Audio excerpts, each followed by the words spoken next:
Hello guys, मेरा नाम बालकृष्ण श्रीवास्तव है and welcome to code with BK. So इस वीडियो में हम एक पाइथन प्रोग्राम लिखेंगे to convert a decimal value to its corresponding binary value. Decimal to binary का कन्वर्जन कैसे करते हैं वो हम इस वीडियो में देखेंगे।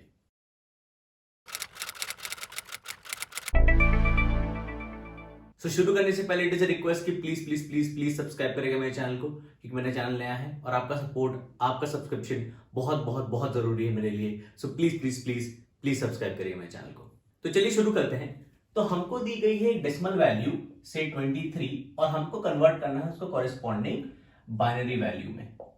ओके, तो डेसिमल नंबर्स वो होते हैं जो हम डे टू डे लाइफ में यूज करते हैं, अपने डेली लाइफ में यूज करते हैं। ठीक है, जैसे 45, 86, 1 2 3 4 एक्सेट्रा।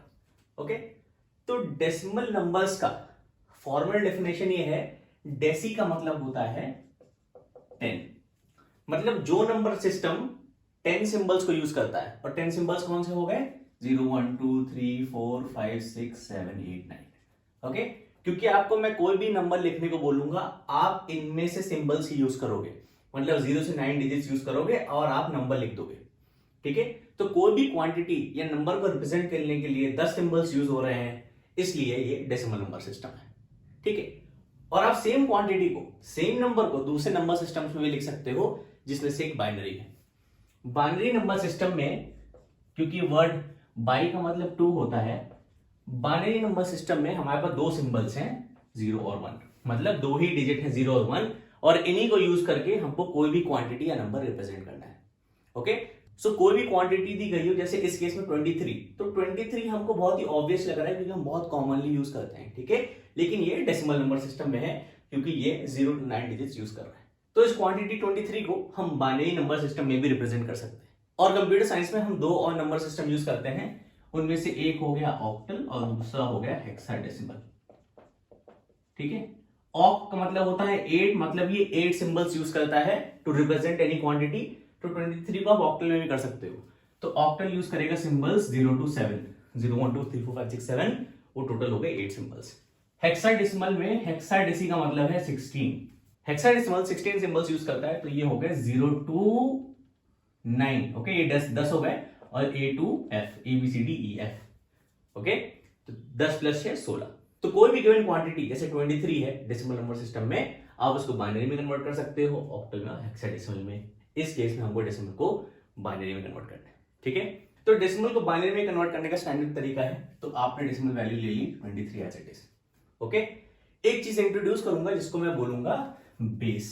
तो बेस क्या होता है? Base basically total number of possible symbols हैं जो हम इस नंबर सिस्टम में यूज कर सकते हैं। ठीक है, तो डेसिमल नंबर सिस्टम में हम 10 सिंबल यूज कर सकते हैं, 10 डिजिट है हमारे पास, तो उसका बेस 10 है, और बाइनरी का बेस 2 है।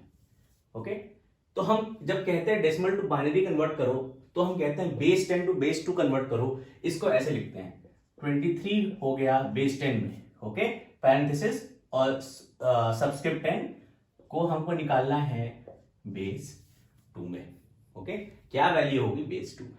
ओके, और इसकी कॉरेस्पॉन्डिंग भी कोई वैल्यू होती होगी बेस 8 में और बेस 16 में। ओके, ये वाला पार्ट हमको अभी नहीं करना है। ठीक है, हमको सिर्फ डेसिमल टू बाइनरी करना है। ठीक है, डेसिमल से बाइनरी कन्वर्ट करने का स्टैंडर्ड तरीका है। ओके, 23 को लिख लिया।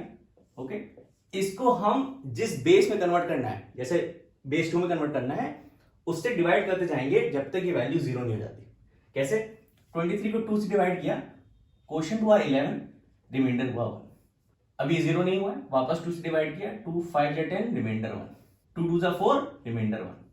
वापस को 2 से डिवाइड किया, 2 1 2, रिमाइंडर 0। वापस 2 से डिवाइड किया, 2 0 0, रिमाइंडर 1। और इन रिमाइंडर्स को हमको नीचे से ऊपर लिख लेना है। तो पहले आएगा 1, फिर आएगा 0, फिर आएगा 1, फिर आएगा 1 और फिर आएगा 1। ओके, तो ये जो क्वांटिटी हो गई, ओके, वो हो गई 1 0 1 1 1 इन बेस 2। तो 23 इन बेस 10 हो गया 1 0 1 1 in base 2। Right, decimal number system to binary number system. इस डेसिमल वैल्यू का कॉरेस्पॉन्डिंग वैल्यू है 1 0 1 1 1। ओके, एक और वैल्यू ले लेते हैं 16। ओके, 16 टू द बेस 10 होगा क्या? सेम मेथड, 16 लिखा, 2 से डिवाइड किया, 2 8 16, रिमाइंडर 0। वापस 2 से डिवाइड किया, 2 4 8, रिमाइंडर 0। वापस 2 से डिवाइड किया, 2 2 2, 2 2 4, रिमाइंडर 0। वापस 2 से डिवाइड किया, 2 1 2, रिमाइंडर 0, वापस 2 से डिवाइड किया, 2 0 0, रिमाइंडर 1। जहां 0 आ गया था रुक गए थे, यहाँ 0 आ गया रुक गए। इनको नीचे से ऊपर लिखना है तो 1 पहले आया, फिर 0 आया, फिर 0 आया, फिर 0 आया और फिर 0 आया। ओके, तो ये हो गया 1 और 4 zeros इन बेस 2। ओके, तो हमारे प्रोग्राम का रिक्वायरमेंट क्या है, हमको डेसिमल वैल्यू दी गई है जो कि इंटीजर इंट वैल्यू में स्टोर्ड है, हमको कॉरेस्पॉन्डिंग बाइनरी वैल्यू निकालना है। और क्योंकि बाइनरी नंबर्स 1 और 0 से बने होते हैं तो हमको बाइनरी वैल्यू एक स्ट्रिंग में चाहिए। ठीक है, मतलब स्ट्रिंग डेटा टाइप में स्टोर हो जो आंसर है। ओके, तो डेसिमल वैल्यू को बाइनरी वैल्यू में कन्वर्ट करने के लिए हम दो तरीके यूज करेंगे पाइथन कोड में। पहला तरीका होगा ये वाला, ओके, जो हमने अभी देखा। ओके, इसी चीज को हमको कोड करना है ताकि हमको डेसिमल से बाइनरी वैल्यू मिले। ठीक है, दूसरा तरीका होगा पाइथन के इनबिल्ट फंक्शंस को यूज करना जो ऑलरेडी पाइथन में दिए गए हैं। ठीक है, 2 लाइन का कोड है, बहुत ही शॉर्ट है, बहुत ही सिंपल है समझना, वो आपको बाद में बताऊंगा। ठीक है, तो चलिए पहले ये वाला मेथड करते हैं, फिर आपको दूसरा मेथड बताऊंगा। ओके, तो मैं लिखूंगा function def decimal to binary, और उसको कह दूंगा डेसिमल टू बाइनरी 1 क्योंकि ये पहला मेथड है। ओके, और ये लेगा एक इंटीजर n, ओके, जिसमें decimal value, okay, integer value stored है। ओके, तो ये फंक्शन लेगा एक इंटीजर n, एक डेसिमल वैल्यू, और रिटर्न करेगा इसका corresponding binary value as a string. Okay, क्योंकि बाइनरी नंबर 0 और 1 से बने होते हैं तो हम एज अ स्ट्रिंग रिटर्न करेंगे वैल्यू। ओके, तो हमारा जो बाइनरी वैल्यू हमको फाइंड करना है वो एक स्ट्रिंग है, तो मैं स्टार्ट करूंगा एक ब्लैंक स्ट्रिंग से, और इसी स्ट्रिंग को डेवलप करेंगे ये मेथड यूज करके, और इसी को हम फाइनली रिटर्न करेंगे। ओके, तो हमको करना क्या है, हमको अपने डेसिमल वैल्यू को 2 से डिवाइड करते जाना है जब तक वो 0 ना हो जाए। ठीक है, जब तक 0 ना हो जाए वो स्टॉपिंग कंडीशन है, तो जब तक n 0 ना हो जाए, okay, while n is not equal to 0, हमें क्या करना है, हमको इस n को 2 से डिवाइड करना है और रिमाइंडर पता लगाना है। ठीक है, रिमाइंडर पता लगाने के लिए हम परसेंट सिंबल यूज करेंगे।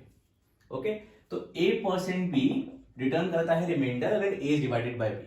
ठीक है, तो अगर हमको रिमाइंडर 23 का पता लगाना है 2 से डिवाइड करने वक्त, तो 23% 2 देगा हमको रिमाइंडर जब 23 2 से डिवाइड होता है। ठीक है, तो ये देगा इस केस में 1। ओके, 11% 2 भी देगा हमको 1। ओके, 5% 2 भी देगा हमको 1, 2% 2 देगा हमको 0। ओके, तो ये मॉड ऑपरेटर यूज करके हम रिमाइंडर पता लगा लेंगे जो कि हमारा ये है। सबसे पहले हमने रिमाइंडर पता लगाया, r is n% 2। Okay, reminder पता लगा लिया हमने। ओके, और अब इसको डिवाइड बाय 2 भी करना है, तो हम बोलेंगे n equal to n/2। Double slash इसलिए क्योंकि पाइथन में इंटीजर डिवीजन जो है डबल स्लैश से होता है। सिंगल स्लैश करोगे तो आपको फ्लोट वैल्यू मिलेगी, तो हमारा ये कैलकुलेशन गड़बड़ा जाएगा। ठीक है, हमको इंटीजर डिवीजन चाहिए ताकि 23 को जब 2 से डिवाइड करें हमको क्वोशिएंट मिले, रिमाइंडर ना मिले। सेम जब 11 को 2 से डिवाइड करें हमको क्वोशिएंट मिले, रिमाइंडर ना मिले। ओके, ऑलराइट, तो हमारा ये स्टेप जो रिमाइंडर निकालना था वो हो गया, और ये स्टेप जो 23 को 2 से डिवाइड करना था, मतलब 23 एग्जांपल ले रहा हूं, ये करते जाना है जब तक n 0 ना हो जाए। ठीक है, अब हमको इस रिमाइंडर को इस ब्लैंक स्ट्रिंग में जोड़ना है। ठीक है, और जोड़ना हमको बॉटम टू अप है, तो ये वाला जो है लास्ट में आएगा, तो ये वाला 1 यहां आया, ये वाला 1 यहां आया, ये वाला 1 लास्ट में आएगा, तो हम बोलेंगे bv is equal to str of r plus bv। Okay, क्योंकि r एक इंटीजर है, इसको कॉरेस्पॉन्डिंग स्ट्रिंग में कन्वर्ट किया और इस bv स्ट्रिंग में कॉन्कैटिनेट कर दिया। ओके, और क्योंकि हमको लास्ट वाला रिमाइंडर सबसे पहले चाहिए, इसलिए हम इसको लेफ्ट साइड पे ऐड कर रहे हैं, राइट साइड पे नहीं। ओके, ऑलराइट, और ये कोड हो गया हमारा स्टेप। ओके, और फाइनली हम कर देंगे रिटर्न bv। तो ये हो गया आपका code to convert decimal to binary using this method. एक बॉर्डर केस इसमें ये है कि सपोज करिए n 0 है। ओके, n 0 है, n 0 आया, ब्लैंक bv ब्लैंक स्ट्रिंग है, n 0 not equal to 0 false रहा, ये while लूप चला ही नहीं, while लूप चला ही नहीं, रिटर्न bv हुआ, तो 0 के लिए हमको ब्लैंक स्ट्रिंग मिल रहा है जो कि गलत है। हमको n इक्वल टू 0 के लिए आउटपुट 0 चाहिए।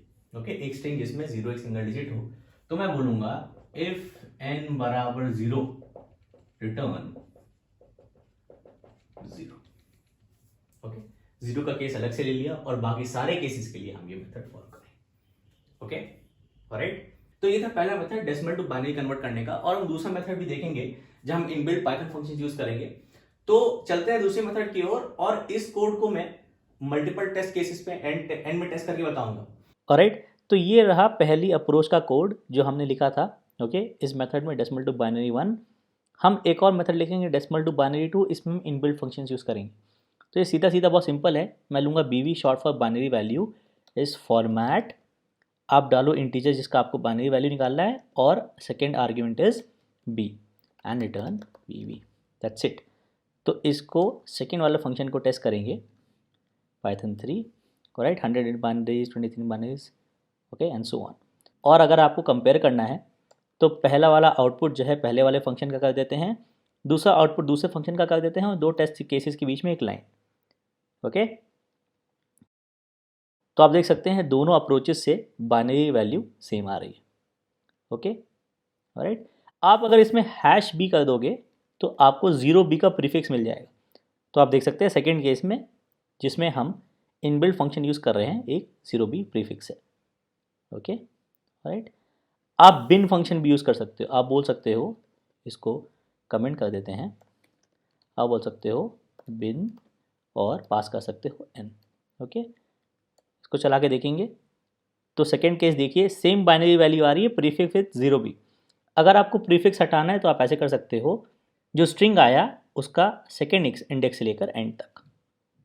ओके, तो चला के देखते हैं तो हमने 0b वाला प्रीफिक्स हटा दिया। ओके, राइट, ये बस ये बताने के लिए था कि आप ये बिन फंक्शन भी यूज़ कर सकते हो, फॉर्मेट फंक्शन भी यूज़ कर सकते हो। तो ये था इस प्रॉब्लम का सोल्यूशन एंड आई होप ये हेल्पफुल था। तो अगर आपको अच्छा लगा तो please please please please subscribe करिएगा मेरे चैनल को।